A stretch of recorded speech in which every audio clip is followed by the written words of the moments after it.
Hi, everyone. This is Dr. Melissa Rich. I want to welcome you to another episode of Taking Care of Your Temple podcast. And today is a subject that I think we all will enjoy. It is on laughter and humor. So it's called Laugh More, Live Better, Embracing Humor in Everyday Life. And I think this is something we all need to do. We can all use more humor. So I want to talk a little bit about, as I always do, kind of the objective of this podcast, how it works, what I'm trying to do. The objective is to help women connect with God on a regular basis and to use His grace, power, might, strength, wisdom, all the things to improve their emotional, physical, spiritual, I left one out, and physical well-being. And we do this by following 4 principles. The first one is to keep our focus on God. This sounds so easy, right? We just pay attention.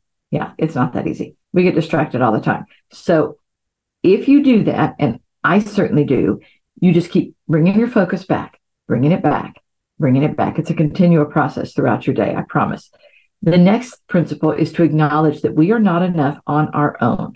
We are not smart enough, strong enough, capable enough, rich enough, pretty enough, whatever it is, to get ourselves through all the things that are coming up in life. The good news is, y'all, we don't have to be, because God wants us to ask for His help in every area of our lives. And when we ask, He provides it. He won't provide it if we don't ask it. I mean, He's not going to force it on us, but if we ask, He will help. So ask.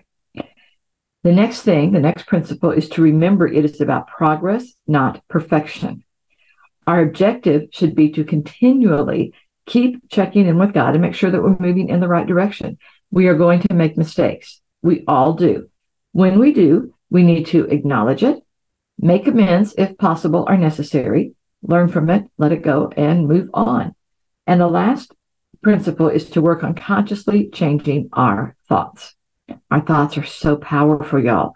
And our thoughts affect how we think, feel, act, live, everything. And so if you're giving yourself a bunch of really toxic, negative messages, you're going to not be doing that well, odds are. So you need to work on changing those thoughts. And, our thoughts are going to lead us in a direction. You might as well make it a good one. So the verse for this podcast is 1 Corinthians 3:16. Do you not know that you are God's temple and that God's Spirit dwells in you? I think that pretty well sums it up. So let me say a quick prayer as we start. Lord, I just thank you for giving me this platform. I thank you so much for the women who are listening. And men, I know I have some of those too, and I appreciate them. I ask that this topic will be timely and helpful, and that will help all of us to do better. Thank you for your love. Amen. So laughter and humor, y'all, have numerous therapeutic benefits, and these benefits can positively impact our physical, mental, spiritual, and emotional well-being, the same ones that I talk about on the podcast anyway.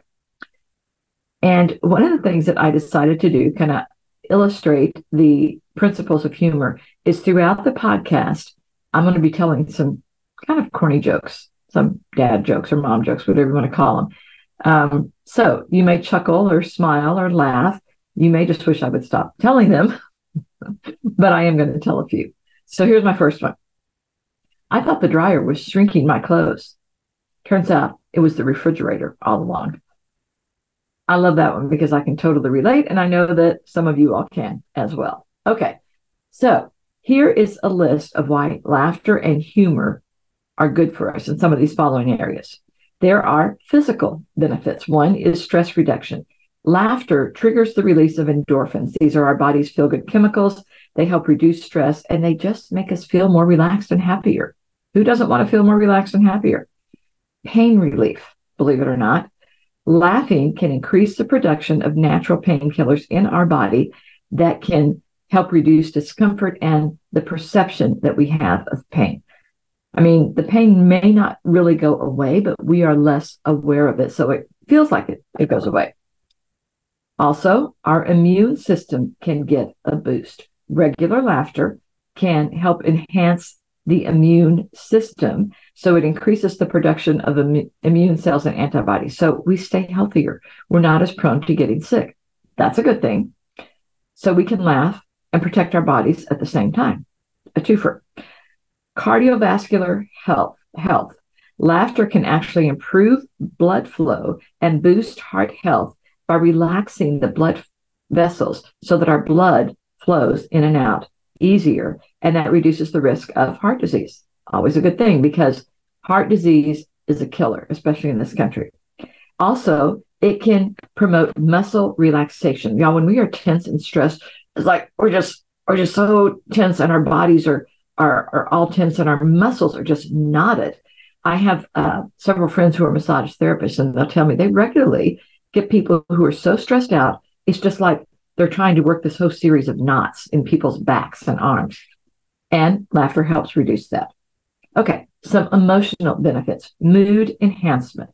Humor and laughter can elevate mood, can lower depression, and decrease feelings of sadness and anxiety. I mean, who doesn't want that?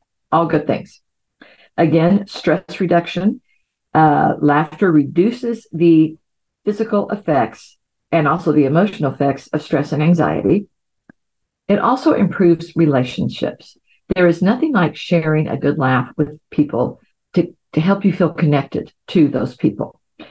And it also, that can lead to better emotional well-being. So back when I was in high school, no, I think I was in college, my youngest sister and I were trying to lose some weight. So we were following some, I don't know, weight loss. I think it was Weight Watchers. And we'd gotten some recipes. Now, Weight Watchers was good, but back then the recipes were not very good. So there was a recipe for this chocolate cake. Well, we both loved chocolate cakes. We thought, sure, we'll try it. So we made it. Looked really good. Smelled amazing. Tasted horrible, y'all. It was awful. So we were all in the kitchen, and we all tried the cake and all agreed, oh, that was really bad. We're not making this again. And we heard my brother Mike come in. Now, Mike has hosted a couple of podcasts with me, so some of y'all may remember him. Anyway, so he comes through the door, and we're all like, don't tell Mike, don't tell Mike. So we're just kind of casually chatting in the kitchen. He comes in, sees the cake, and smells it. Oh, what's that? Oh, it's just something Melissa and Nancy made.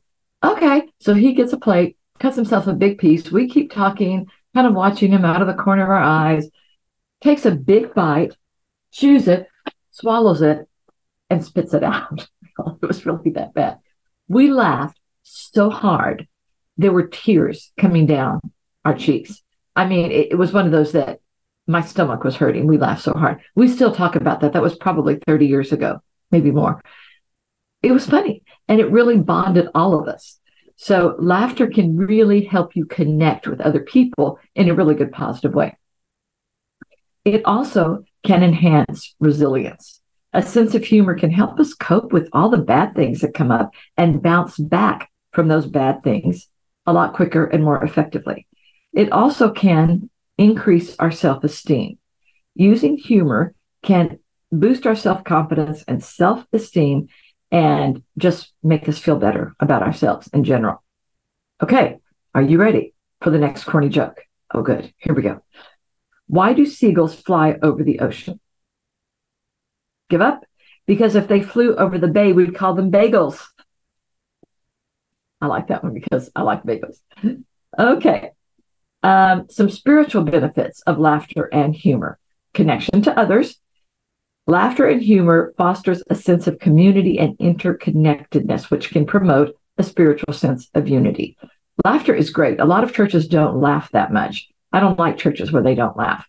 In my church, we do a lot. Even when the sermon is being preached, people will laugh. And I think that's very good. That's very healthy. It just really does connect us to others in a very positive way.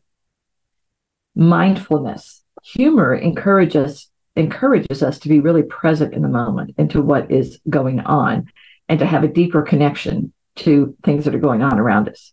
Emotional healing. Y'all, this is a big one.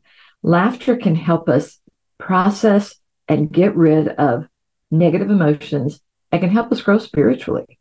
When we can laugh at ourselves, we go a long way toward moving forward and to letting go of all this trauma and stuff in the past. I'm not saying that people don't have bad things that have happened to them. We do. But if we can learn to laugh more, we're going to handle those negative experiences better. And then joy and gratitude. A good laugh can lead to feelings of joy and gratitude, which are really central to a lot of spiritual growth types of things. Okay, some mental benefits: enhanced creativity. Humor encourages creative thinking and problem solving because it promotes a more flexible and open mindset. And I really get this because you think about the times that you have been really stressed about something. I know for me, this is true. I am not thinking creatively. I'm not thinking very well, period. I'm just so caught up in whatever I'm worried or anxious about. And I can't come up with good solutions to things because I'm so focused on all this negative stuff that's going on.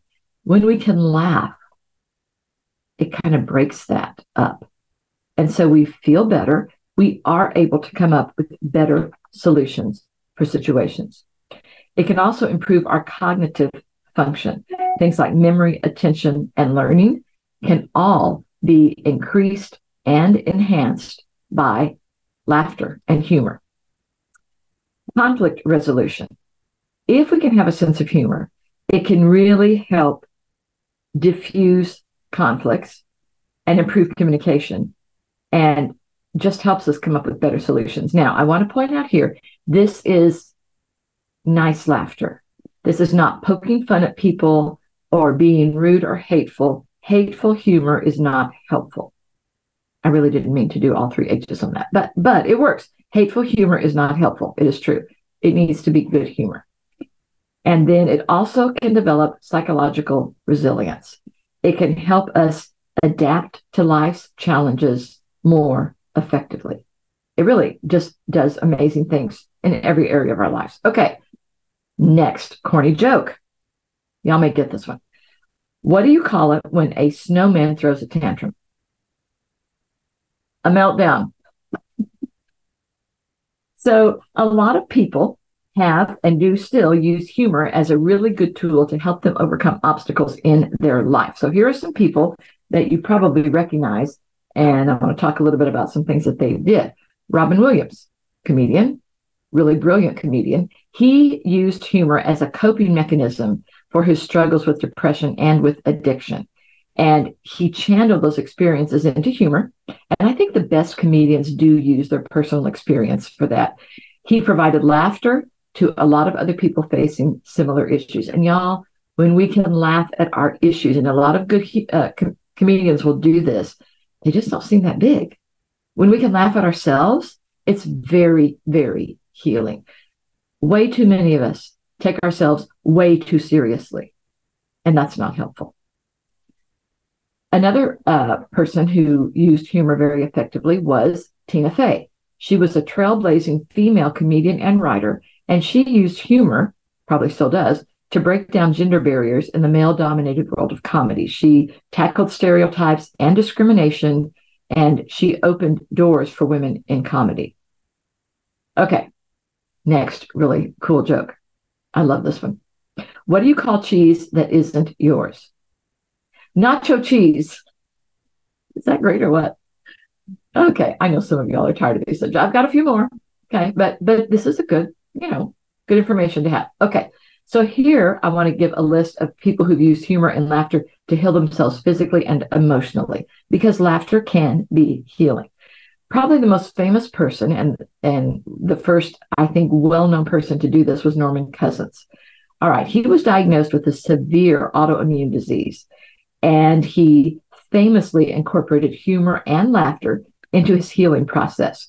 He wrote a book called, first he wrote an article called Anatomy of an Illness as Perceived by the Patients that was published in the New England Journal of Medicine. He later went on to expand that into a book.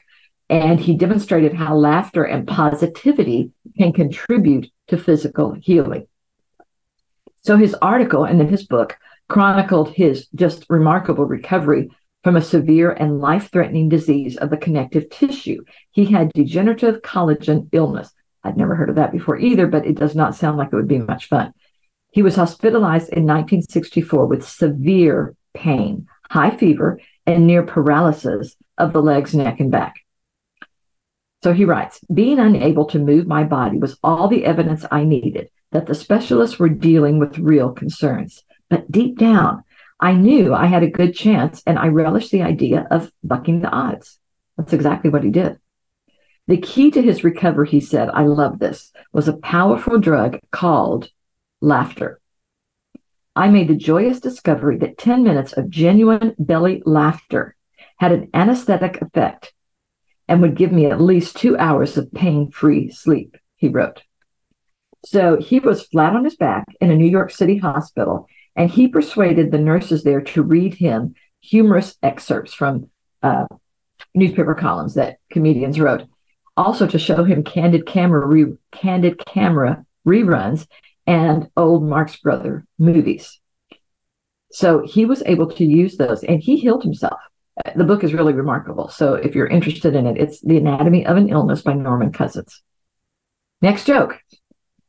I once got fired from a canned juice company. Apparently, I couldn't concentrate. Okay, next person who used humor to help heal himself was Patch Adams. And y'all may have seen the movie. It actually is called Patch Adams, starring Robin Williams, who I spoke about earlier. And Dr. Patch Adams, he was a real person. He was known for his unconventional approach to healthcare, which involved humor and laughter therapy as integral parts of the healing process. He used humor to help improve patients' emotional and physical well-being. And we kind of know this now. It's pretty common knowledge. Yeah, if you laugh, you're going to feel better. Most of us know that on some level. Well, back then, this was pretty revolutionary. In fact, he got a lot of opposition. A lot of the doctors thought he wasn't being dignified enough, that medicine was very serious business. And he kept doing it, though, because he was getting good results. Then Maury Schwartz. Y'all have probably heard Tuesdays with Maury. That was, I think it was a TV show, or maybe have been a book, or both. I don't know. Anyway, Maury Schwartz was battling ALS. I'm going to try to say this correctly. Amyotrophic lateral sclerosis. And he used humor to cope with the challenges that illness produced. His life lessons in humor became a source of inspiration for a ton of other people. Randy Pausch, I don't know if I'm pronouncing that last name right, Paush. He had the famous, you may have heard of it, Last Lecture. He did that, and that's a video on YouTube, and then it was the book Last Lecture. He was a computer science professor. He was diagnosed with terminal cancer. He used humor and optimism to share valuable life lessons and inspire others to live fully. There's some videos of him. They really are pretty inspiring. You can just look on YouTube, Randy Pausch. Then Lucille Ball. I love Lucy. Who hasn't heard of her? She used her comedic genius in shows like I Love Lucy, and she used humor to cope with the ups and downs in her life, including personal and professional setbacks. Maria Bamford. She was a stand-up comedian. She may still be. I'm not sure if she's still alive or not. Sorry, Maria, if you are. She openly discussed her struggles with mental health issues, including depression and bipolar disorder. Her humor helped herself and others destigmatize and better understand these conditions. Because, back, even 20 or 30 years ago, a lot of these mental health issues, again, it was a very serious thing. There was no humor. People were not laughing at themselves. And it was scary if you had one of these conditions. Drew Barrymore, actress and talk show host, she has shared openly about her personal struggles, including addiction and divorce, with humor and authenticity. She's been very candid and open about it, and that has helped other people cope as well. The last one, Stephen Fry, who is a British actor, comedian, and writer. He's used humor and storytelling to address his experiences with bipolar disorder. And his openness has helped reduce the stigma and increase awareness of mental health issues. So humor and laughter can just be a great way of dealing with problems and issues that we are having. Okay, a couple more jokes. This one is one that my mom used to tell. I only remember a couple of hers. Maybe she didn't have a lot, or I just didn't remember them. But here's one. Where did Napoleon keep his armies? Give up? In his sleeveys. I love that. That's so bad. Okay. So laughter really does have a profound effect on our bodies, and it can literally cause physical changes in our bodies. So here are some of the ways that laughter affects us physically. One is it releases endorphins. These are the body's natural feel-good chemicals. They provide a sense of well-being overall, and they can temporarily relieve pain. So when we laugh, we kind of pain-proof ourselves. I mean, who doesn't want to do that? Stress reduction. Talked about this before. Laughter reduces the level of stress hormones like cortisol and adrenaline, and it leads to improved relaxation and a calmer, happier state of mind. Muscle relaxation. Talked about this. When you laugh, various muscles throughout your body are going to relax and just unclench. This can help relieve tension, reduce physical stress, and ease muscle soreness. Good thing. Also, laughter can boost our immune system. Laughter can stimulate the production of immune cells and our body's antibodies, and can potentially enhance our body's defense against illness and disease. So we laugh and we kind of disease-proof ourselves. That's a good thing to do. It can increase oxygen intake.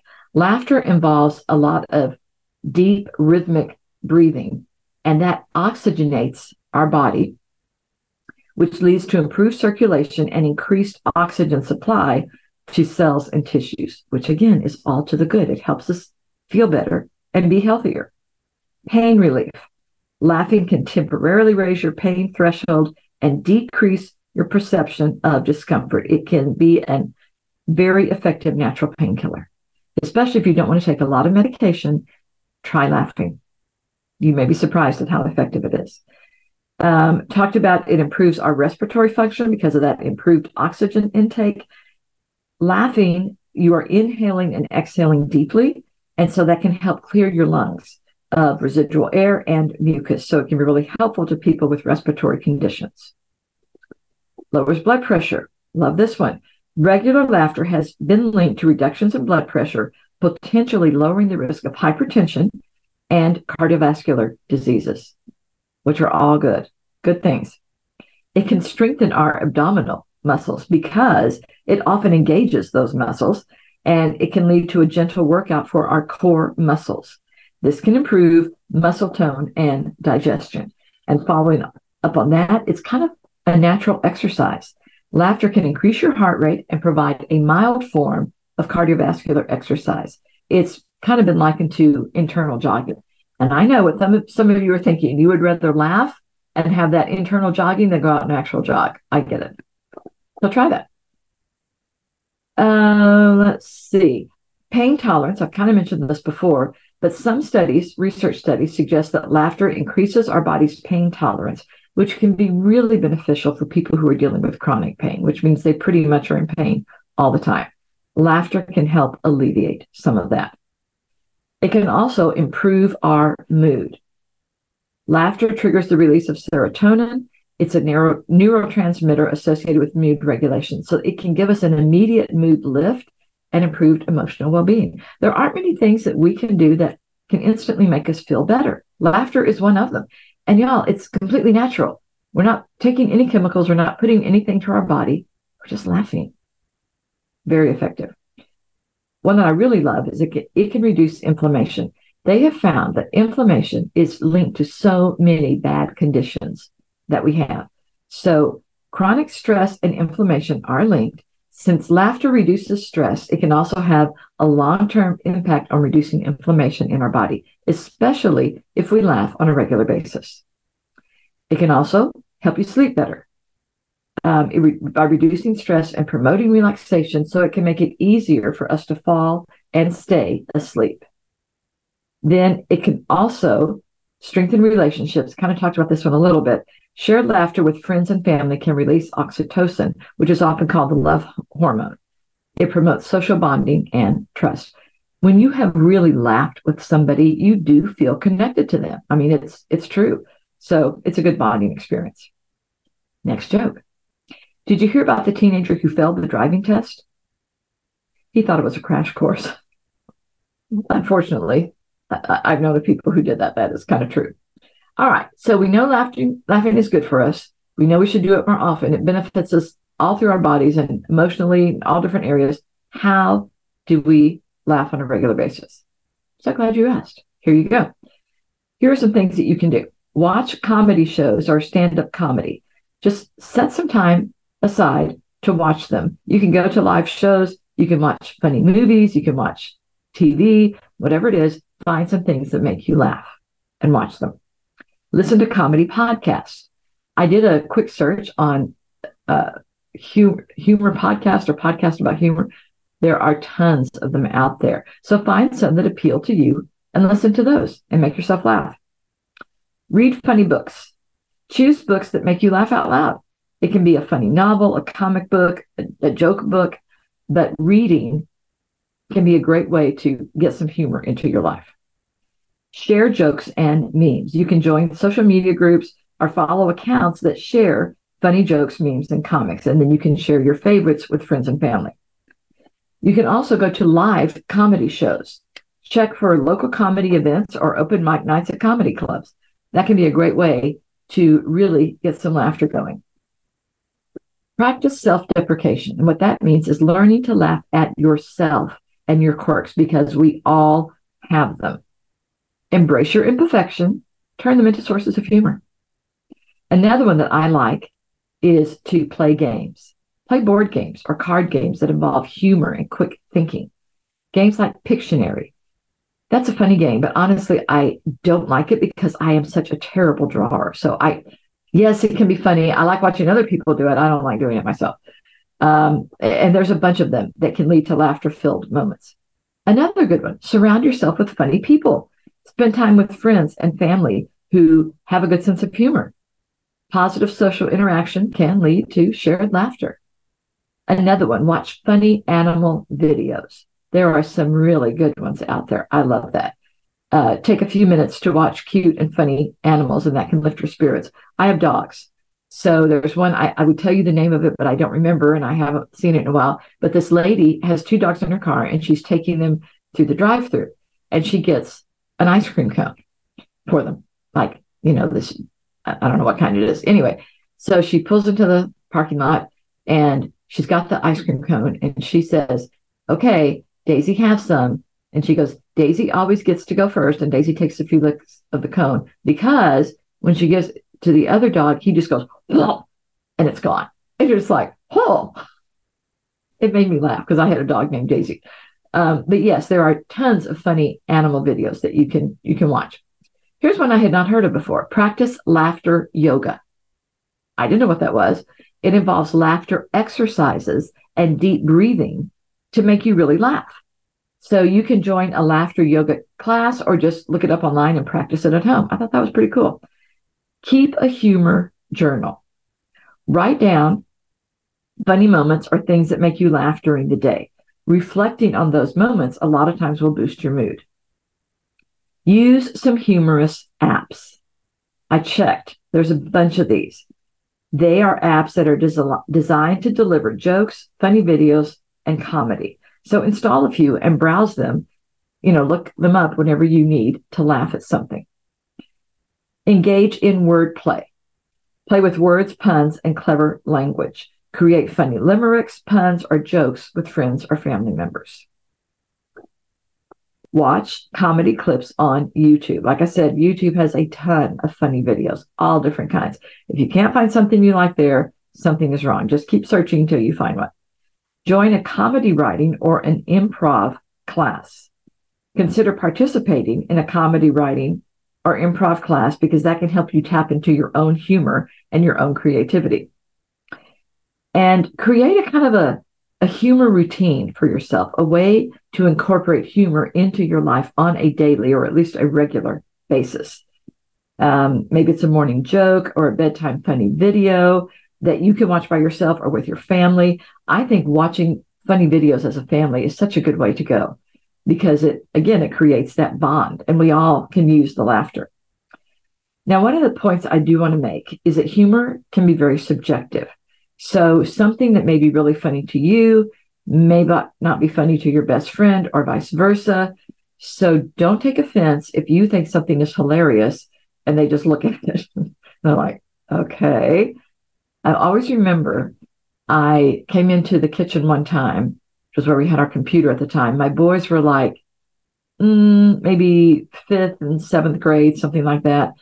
And they were there with my husband in front of the computer, and they were watching something that they were just laughing hysterically at. I'm like, what is it? What is so funny? And so and they go, come here, come here, come here. And so I did. And it was this little sports clip. It was only like 30 seconds. Baseball, I had no idea what team or whoever was playing. And this guy is standing out in the field. The ball is coming toward him. He's got his glove up to catch it. He does not catch the ball because it hits him really hard right in the crotch. The guy drops down to the ground, literally is clutching himself, writhing in pain, poor guy. And my two sons and my husband are just doubled over laughing. I'm like, that's terrible. Oh my gosh. I didn't think it was funny at all. So again, humor can be subjective, and that's okay. Just find something that is funny to you. Make it a regular part of your life. Okay. I think this may be my last corny joke. This is another one of my mom's. What do they call little people in Belgium? Brussels sprouts. I love that. Okay. Something else that I think a lot of us just miss, it just kind of goes right over our head. Jesus used humor to teach, heal, and convert people. He did this while modeling the fact that laughter can really teach us things. I think a lot of times we miss the humor in the Bible because humor can also be very cultural. So not only, at least in this country, are we not that familiar with the culture that Jesus was in, but it was also not this, we're not in the same time period. So things that he told his audience that they were probably cracking up over, we kind of hear them and we're like, okay, it really doesn't even make much sense to us because, again, it was a very cultural thing and it was however many years ago. So let me give some examples of things that Jesus said that at that time would have been considered really funny, and his audience would have at least been chuckling or smiling, maybe just laughing out loud, because I just feel like he said a lot of these things with this twinkle in his eye, which we don't picture that a lot. At least I don't. I have to remind myself. Okay. So one example was the parable of the speck and the log. In Matthew 7, 3-5, Jesus used hyperbole when he talks about somebody having to remove a speck from someone else's eye while they had a log in their own. This was this exaggerated imagery that people saw as very funny or ironic at the time. Also, the parable of the unforgiving servant. In Matthew 18, 21-35, Jesus tells a parable about a servant who is forgiven this massive debt. I think it was 10,000 denarii. I don't know how much that would be in today's world. I couldn't find that, but what I did find, it was an amount, y'all, that would take 200,000 years to pay back. I mean, his audience had to just be like, oh my gosh, yeah, right. And they were probably laughing to hear this. After that huge debt is forgiven to him, he refuses to forgive a much smaller debt that's owed to him by a fellow servant. And so there's also irony because he refused to extend the same grace that he received, which, ouch, does that get uncomfortable at times? Yeah, it does. Another example of humor, naming Peter the rock. In Matthew 16:18, Jesus renames Simon as Peter, which means rock. And he says, on this rock, I will build my church. So the humor or irony probably comes from the fact that Peter was so impulsive and so outspoken, almost unstable at times, that comparing him to a rock, I mean, the other disciples had to be really raising their eyebrows and thinking, really? This guy is a rock? Okay.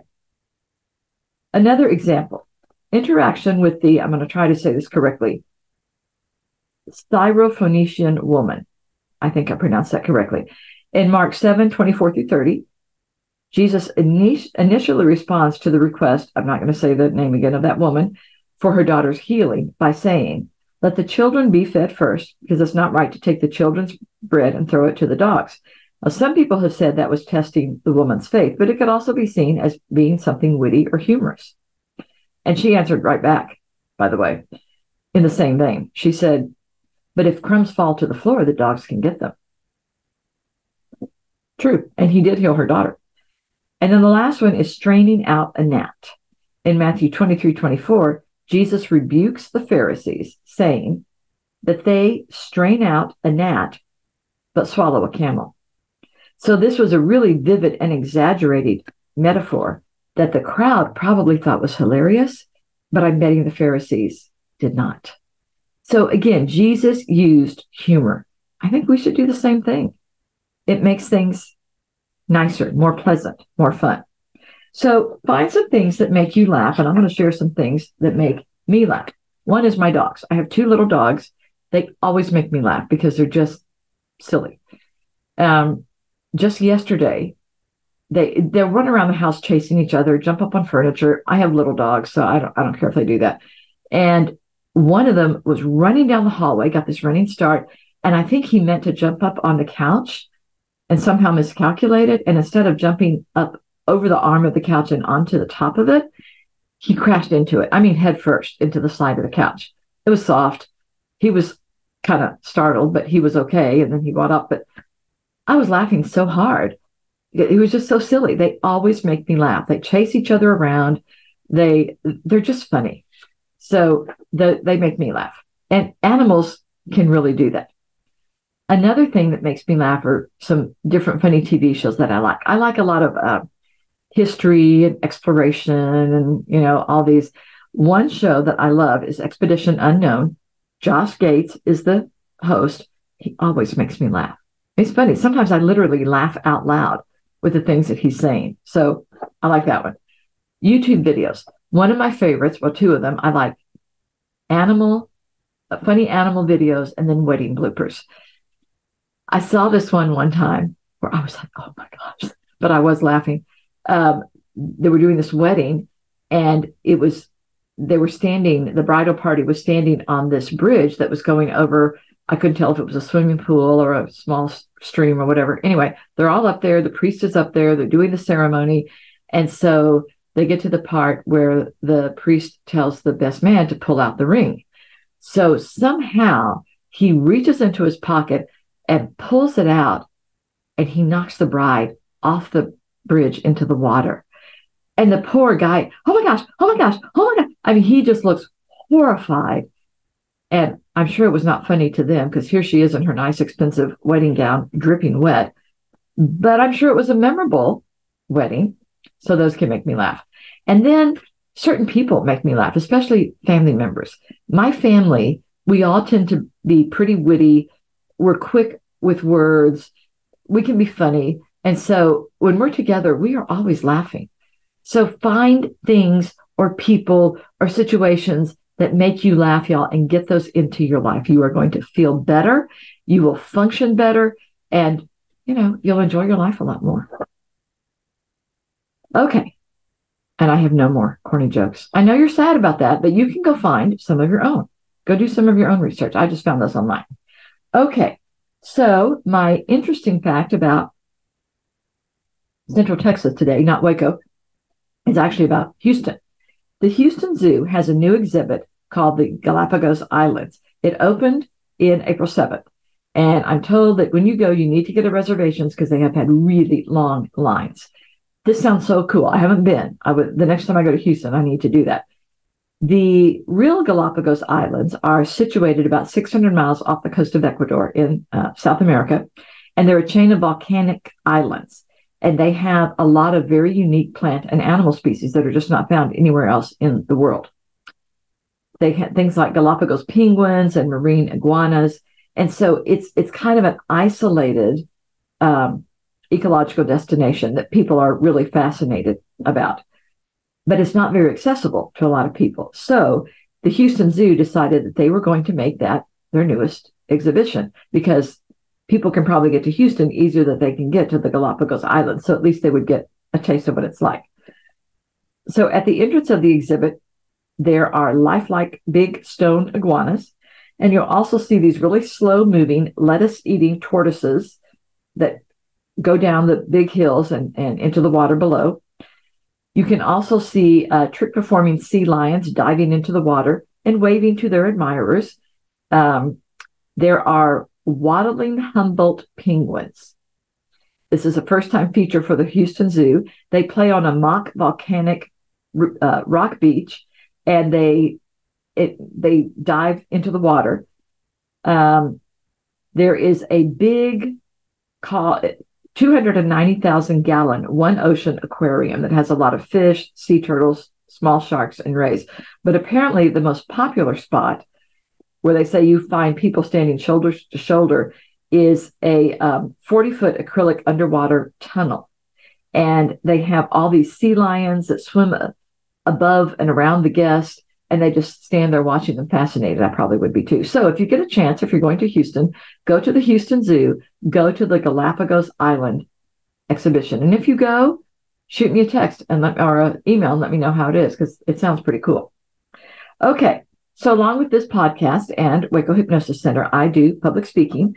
If you are interested in having me for an event, you can contact me through my website at www.drmelissarich.com, or you can email me at info@drmelissarich.com. And y'all, if you enjoyed this podcast episode, I would love for you to like it, share it, give me a good review. I will read some of the reviews on the episodes. I would love to do that. So give me a review. Let me know that you did it.